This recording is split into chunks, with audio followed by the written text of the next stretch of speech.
अस्सलाम वालेकुम स्टूडेंट्स। आज की जो टॉपिक है दैट इज़ एंजाइम बायोटेक्नोलॉजी, जिसमें हम पढ़ेंगे कि एंजाइम बायोटेक्नोलॉजी क्या है और जिसमें methods of enzyme production, then immobilization of enzyme, at the end हम इनके यूज़ भी देखेंगे। तो कंटेंट्स में सबसे पहले देखें introduction to micro enzyme biotechnology, then methods of enzyme production.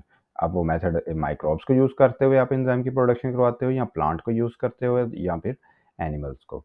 Then immobilization of enzymes and फिर हम देखेंगे कि इनके यूज़ क्या है एंजाइम के रियल लाइफ में, एंड एट द एंड हम इसका कंक्लूजन देखेंगे।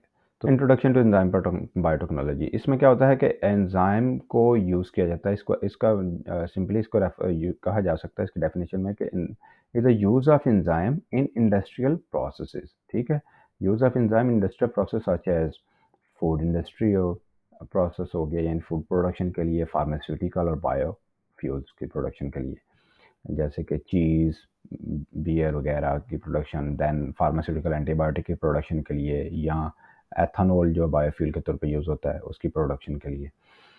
इसकी सिग्निफिकेंस ये हम देखेंगे कि एक तो जो एंजाइम्स यूज़ किए जाते हैं ना इस प्रोसेस के लिए, तो नॉर्मली जो ट्रेडिशनल मेथड है उसमें केमिकल यूज़ किए जाते हैं कैटलिस्ट के तौर पर। तो लेकिन उस पर जो एंजाइम हम यूज़ करते हैं उसका ज़्यादा बेनिफिशियल इफ़ेक्ट्स हैं। कैसे? एक तो एंजाइम हाईली स्पेसिफिक होते हैं और इसकी एफिशिएंसी बहुत ज़्यादा होती है एंजाइम की। थर्ड वन, कि जब ये नॉर्मली केमिकल जब यूज़ हो जाते हैं कैटलिस्ट, तो उन्हें एनवायरनमेंट में जब डिस्चार्ज किया जाता है तो एनवायरनमेंट में कोई टॉक्सिक इफेक्ट प्रोड्यूस करते हैं, लेकिन जैसे कि एंजाइम को अगर करेंगे तो कोई टॉक्सिक इफेक्ट नहीं होगा। जिसे कहते हैं एनवायरमेंटल सस्टेनेबिलिटी। अब नेक्स्ट है methods of enzyme production. Enzyme को कैसे कैसे प्रोड्यूस करवाया जा सकता है? एंजाइम को डिफरेंट मेथड से प्रोड्यूस करवाया जा सकता है, बाय माइक्रोबियल फर्मेंटेशन है, and plant extraction, animal extraction, and अब हम देखेंगे कि इन तीनों में से कौन सा मेथड यूज़ किया जाए एंजाइम की प्रोडक्शन के लिए, वो डिपेंड कर रहा होता है।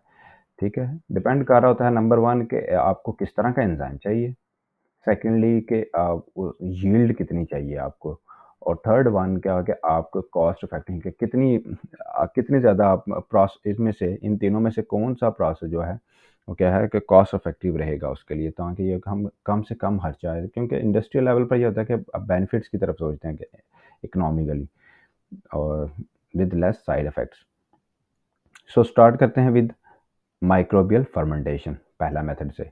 तो माइक्रोबियल एंजाइम प्रोडक्शन जो कि हो रही है माइक्रोबियल फर्मेंटेशन के थ्रू, इसमें जैसे नाम रिप्रेजेंट कर रहा है कि एंजाइम की प्रोडक्शन हो रही है बाय यूजिंग माइक्रो ऑर्गेनिज्म। ठीक है, production of enzyme, microbial enzyme are produce using micro organism like bacteria, fungi, yeast.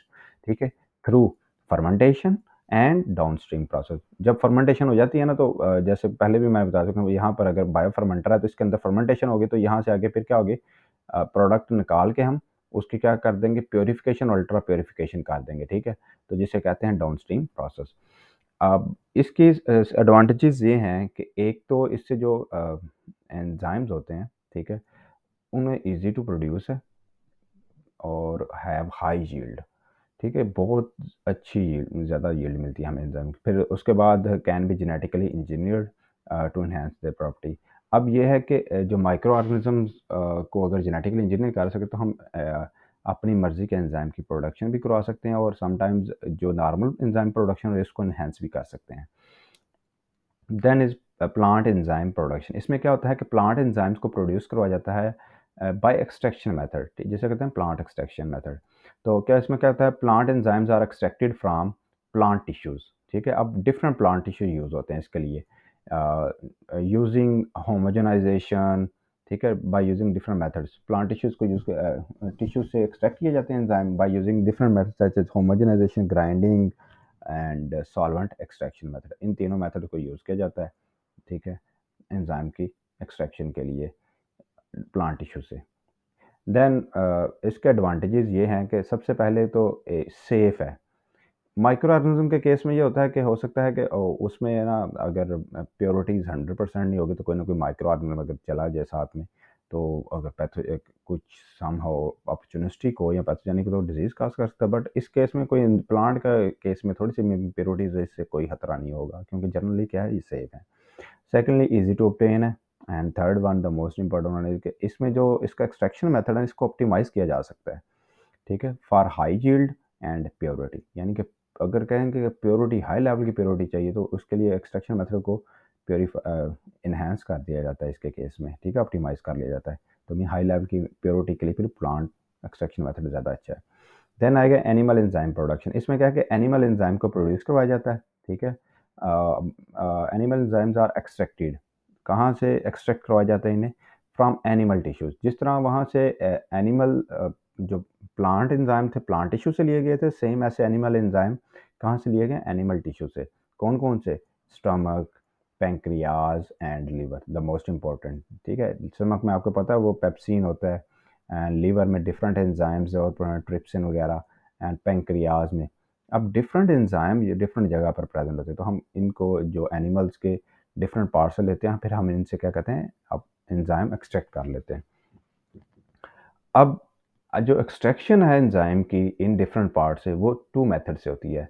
Number 1 is various methods हैं, लेकिन जो 2 मेन मेथड यूज़ करते हैं, एक तो सेंट्रीफ्यूगेशन और second one is acid hydrolysis. ये 2 मेथड यूज़ किए जाते हैं, acid hydrolysis and centrifugation, liver, pancreas और स्टमक से एंजाइम एक्सट्रैक्ट करने के लिए।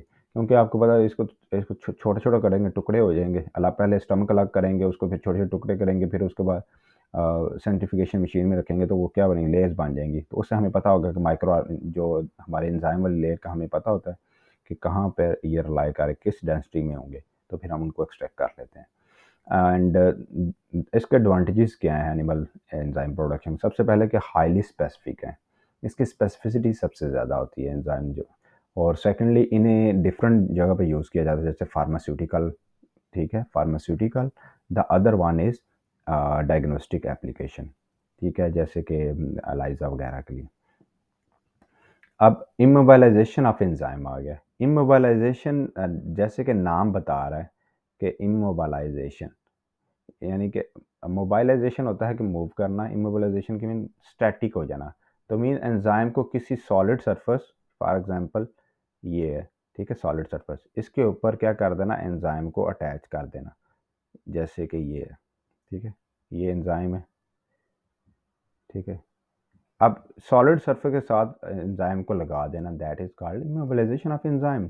अब इससे क्या हो जाता है, एक तो एंजाइम जब एक साथ किसी किसी चीज़, जैसे दरख्त है कि वो अगर ज़मीन में ना नीचे गड़ा हो तो फिर क्या होता है, वो उसकी स्टेबिलिटी नहीं होती। सेम ऐसे एंजाइम अगर अटैच ना होगा तो इसकी स्टेबिलिटी इतनी नहीं होगी, लेकिन जैसे अटैच हो जाएगा तो इसकी क्या होगी, एक तो स्टेबिलिटी हो जाएगी ज़्यादा।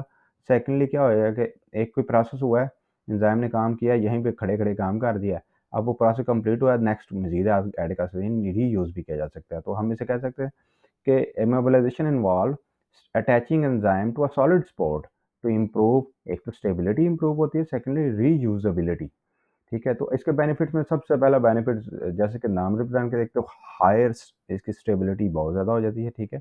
Immobilise enzyme have higher stability, और दूसरा यूज़ बार बार यूज़ किया जा सकता है मल्टीपल टाइम्स के लिए। थर्ड वन के यूज़ भी किया जा सकता है, थर्ड वन कोई नॉर्मल रिएक्शन हो रहा होता है ना, तो उससे अलग किया जाए, क्योंकि ये ऑलरेडी अटैच होते हैं, तो रिएक्शन मिक्सचर से इन्हें अलग करना ईजी होता है।